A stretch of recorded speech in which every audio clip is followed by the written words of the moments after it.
শুভ বিকাল বন্ধুরা, সবাই কেমন আছো? আশা করি তো ভালো আছো। আমরাও ভীষণ ভালো আছি বন্ধুরা। তো জয় মা মনসা বললা আমি এই ভিডিওটা আরম্ভ করতেছি। এই ভিডিওটা মা মনসা পূজার দিনের। তো এই যে দেখো, আগের দিন সঞ্জমের দিন আর কি সন্ধ্যার সময় স্নান টান করে বসে গেছি বন্ধুরা। আমাদের নিয়ম অষ্টনাগের ভাজা করতে লাগে। এই যে দেখো 8 রকমের এখানে ভাজা করলাম। তারপর এখানে বসায় দিছি, মানে লাড্ডু খই টই এগুলি সব কিছু বানাইতেছে বুঝছো। আর এদিকে বেলুনগুলি ফুলানো হইতেছে, বেলুন দিয়ে অল্প মানে সাজাইব বুঝলা।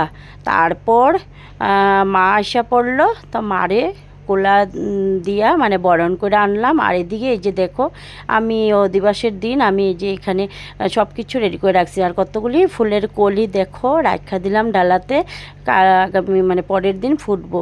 তো এই যে নারকেলের লাড্ডু, খইয়ের উকড়া, তারপর বাদাম ওদাম এগুলি মানে ভিজায় রাখছি, সব কিছু রেডি করে রাখছি বন্ধুরা। আগের দিন যদি এগুলি না করে রাখি, পূজা তো ঠাকুরদা সকালে আসে যাব না, তো এটার জন্য মানে সব রেডি করে রাখছি।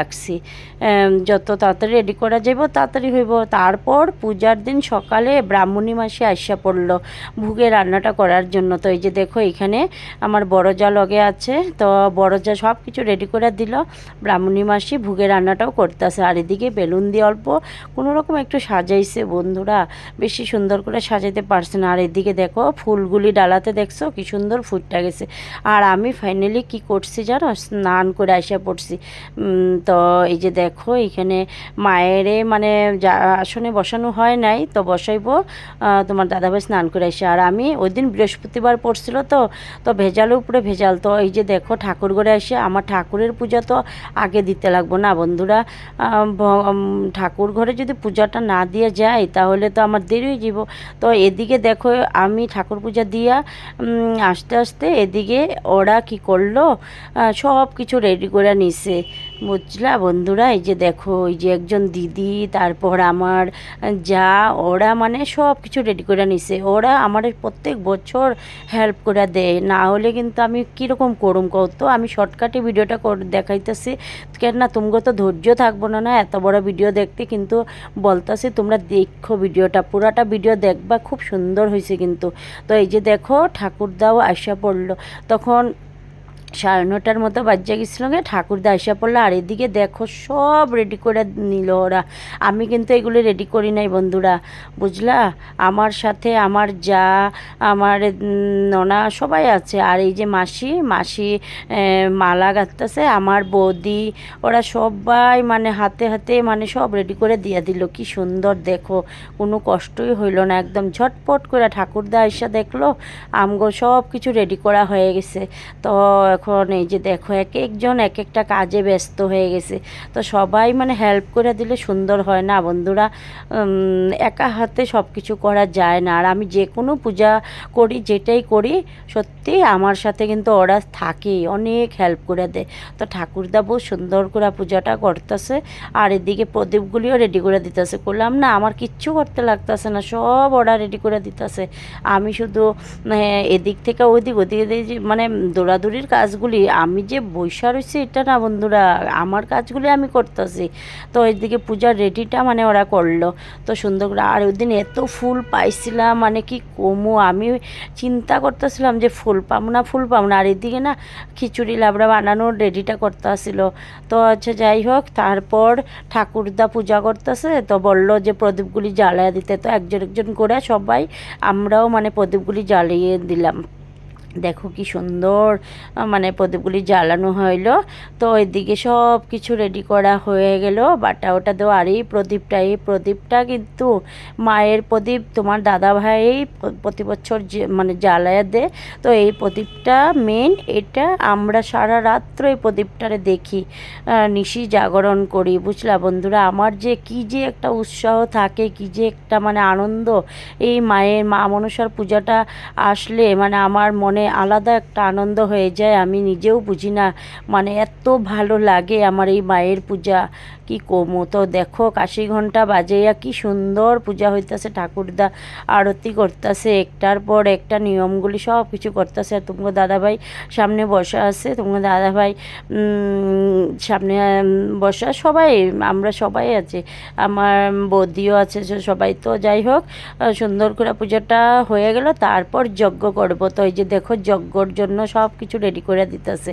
তো খুব সুন্দর করে কিন্তু পূজাটা হইতেছিল, সত্যি মন পুরা শান্তি হয়ে যায়। আমগো যে বেরুয়া লাগে দেখছো, একটা কলা গাছের যে বেরুয়া, এটা আমার ভাসুরে বানাইয়া দিছে। তো এই বেরুয়াটা কার কার লাগে অবশ্য বলবা। তো আমাদের তো এরকম লাগে। তো এই যে দেখো যজ্ঞটা কি সুন্দর করে যজ্ঞ হইতেছে। আর আমার যে এই যে আমি এটা খুব ফলো করি, যজ্ঞটা কীরকম হয়, যজ্ঞর আগুনটা কতটুকু উঠে কী বা কী, তোমরা এরকম দেখো কি না, আর ধোঁয়াটা কতটুকু দূর পর্যন্ত যায় ওইটাই আর কি খেয়াল করি। তো এই যে ফাইনালি যজ্ঞের কলাটাও দিয়া দিল খুব সুন্দর করে। তো এখন যজ্ঞটা হয়ে গেলে আমরা মানে অঞ্জলি নিয়ে নিব। তো অঞ্জলি নেওয়া হয়ে গেছে। এগুলি এত কিছু তো দেখো ভিডিও করতে পারি না, ঠাকুর পূজাটা মন দিয়া করুম না ভিডিও করুম কও বন্ধুরা। তো শর্টকাটে আমি ভিডিও করলাম। তো তারপর ঠাকুরদা যাওয়ার পর এই যে দিদি সবাইরে প্রসাদ দিতেছে, সবার প্রসাদ দিতেছে। তো আমি আবার মোবাইলটা নিয়ে আসা ভাবলাম যে একটু ভিডিও করি না, অঞ্জলি নেওয়ার ভিডিওটা তো করতে পারছি না, পূজা করার ভিডিওটা শর্টকাট করে করলাম। তো যাই হোক এদিকে দেখো প্রসাদ রেডি করা হইতেছে। তো সবাইরই মানে প্রসাদ দিব, সবাই মানে উপাসটা ভাঙবো না, উপাসটা ভাঙার পর তারপরে মানে চা দিলাম। আবার আমি কিন্তু সিদ্ধ ভাতও বানাইছিলাম, তোমার দাদাভাই তারা মানে খাইছে, কিন্তু আমি এটার ভিডিও করতে পারি না। করলাম না, এত কিছু কেমনি ভিডিও করুম কও বন্ধুরা, বাড়িতে একটা অনুষ্ঠান হইলে ভিডিও করাটা সম্ভব হয় না। আর আমার ভিডিওটা জানো কেউ করে দিতে চায় না গো, এটাই তো সমস্যা। তো দেখো কথা কইতে কইতে খিচুড়িও হয়ে গেছে। এখন তোমার দাদাভাই কড়াই থেকে খিচুড়িগুলি যে টর মধ্যে ঢাললো, তারপর আবার এখান থেকে আবার বালতিতেও নিতে আসে, সবাই রে দিতে লাগবো না, সবাই তো দুপুরে প্রসাদটা খাইবো, তো ওইটাই। তো আমি খুব শর্টকাট করে ভিডিওটা করছি, শর্টকাট করেই কথাগুলি করে দিতেছি। তো দেখো লাবড়াও হয়ে গেছে গিয়ে, কি সুন্দর কি আমি লাগতেছে না বন্ধুরা। এখন আমি বয়স দিতেছি আর দেখতেছি কি ভালো লাগতেছে। তারপর আবার ঘরে রান্না করে না পায়েস বসিয়ে দিছিলাম, এটা বৌদি আর আমি মিললে পায়েসটা বানাইছিলাম। তো একজন একজন করে সবাই কিন্তু খাওয়া হয়ে গেছে। লাস্টে এই যে দেখো আমরা বসলাম, এখানে আমরা সবাই বসে গেছি, এই যে আমার বড় যা বৌদি আমরা সবাই আছি, বুঝলা। তো আরও আগে যারা যারা খাইছে ওদের আর কি ভিডিও করি নাই, সবই কিন্তু আবার ভালো পায় না বন্ধুরা ভিডিওতে, বুঝলা। কইব যে নিমন্ত্রণ করছে আবার আমরা ভিডিও করে দেখাইতেছে, তো সবেরে আর দেখাই না। তো এই যে দেখো আমরা সবাই এখানে বসে গেলাম, তো আমরার ভিডিওটাই করলাম। এই যে দেখো এখানে আমরা সবাই আছি, তো প্রসাদ খেতে বসলাম, তো একটু ভাবলাম ভিডিও করি। তো মায়ের মুখটা দেখো কি সুন্দর, কি ভাল লাগতেছে, বললাম না এই মায়ের পূজার জন্য আমি 1 বছর অপেক্ষা করি। আমার তো একদম মানে খুব কষ্ট লাগে মা যখন আসা যায় গিয়া। তারপর দেখো সন্ধ্যার সময় কিন্তু অনেক ভিড় ছিল, অনেক লোকজন আসছিল, কিন্তু এগুলি ভিডিও করি নাই বন্ধুরা। বললাম না এত বড় ভিডিও তোমাকে দেখার ধৈর্য থাকবো না আমি জানি। তো এই যে দেখো রাত্রে এটা 11:30টার সময় আমরা বৈশা গেলাম নিশি জাগরণ করতে, মায়ের পুঁথি পড়তে, বুঝলা। তো এই যে দেখো এক একজনের অবস্থা, কেউ পাখা দিয়ে মুখ ঢাকা রাখছে, কেউ এমনি বৈশা রয়েছে, কি অবস্থা। আমরা মানে খুব ফুর্তি করি কিন্তু এই মায়ের পূজার দিন রাত্রে। আমি স্নান টান করে আবার এসে পড়ছি। তো এই যে দেখো এক একজন একটু একটু বই পড়ে আবার একটু শুয়ে থাকে। তো আমি 2টার সময় আমি চা বানিয়ে নিয়ে গেছি, বুঝলা, সবার ঘুমটা ভাঙার জন্য। তারা ঘুমায় যেতেছে, তো আমরা নিশি জাগরণ কেমনে করুম কত, আর মায়ের পুঁথিটা কেমনে পড়ুম।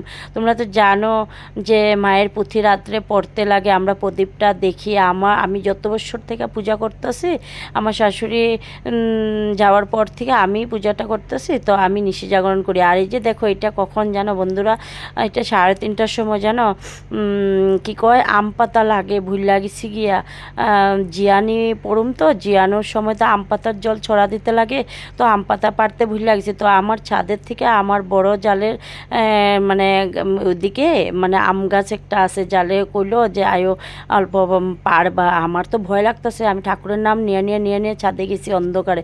তারপর ফাইনালি আম পাতা একটা পাইরেই নিয়েছি। দেখছো কত অন্ধকার, দেখতে পারতেছো তো 3:30টার সময় তো অন্ধকার থাকবো। আর আমার যে ভয় লাগতেছিল জানো না বন্ধুরা, অন্ধকারের মধ্যে আমি কই কি না কি বাইরেইব ভগবান জানে। চারিদিকে দেখতেছো কি অন্ধকার অন্ধকার আন্ধেরা। তো যাই হোক খুব আনন্দ ফুর্তি মানে কি কমু আমরার। তো যাই হোক রাত্রটা করলাম। এরপর দুপুর দিকে মানে মায়ের বিদায়ের পাল্লা। আমি তো কাইন্দাই দিছি বন্ধুরা, সত্যি বিদায় দেওয়ার সময় আমার চোখে জলে এসে পড়ছে, এত কষ্ট লাগছে, এত খারাপ লাগছে। তারপর আমি কি করলাম, আবার স্নান টান করে আসা মায়ের এই যে দেখো ধান দুব্বা দিয়া মায়ের মিষ্টিমুখ করাইতেছে, মানে মারে বিদায় দেওয়ার জন্য। বিদায় দিতে তো ইচ্ছা করে না, আমরা মেয়েদের জীবনটা দেখো, আমরা যেমন মানে বাবার বাড়িতে যাই কত ফুর্তি উর্তি থাকে মনে, আবার আসার সময় খুব কষ্ট লাগে। সেম মা আসলো 1 বছর অপেক্ষা করার পর একদিনের জন্য মা আসলো, আসার পরে মা আবার যাওয়ার সময় হয়ে গেছে। তো কও কান্না পাইব কি না, আমার তো কান্দা পাই গেছে, আমার বহুত খারাপ লাগছে গো বন্ধুরা সত্যি। মানে কি কমু আমি, কিভাবে মানে কি কমু এখন আমি বললাম না আমি ভয়েস দিতেছি, আমি দেখতেছি আর আমার খারাপ লাগতেছে। ওই রুমটাতে যে রুমে পূজা হয়েছে ওই রুমে যাইলেই আমার মায়ের কথা মনে পড়ে, সত্যি খুব কষ্ট লাগে। যাই হোক বিদায় তো দিতেই লাগবো মারে না।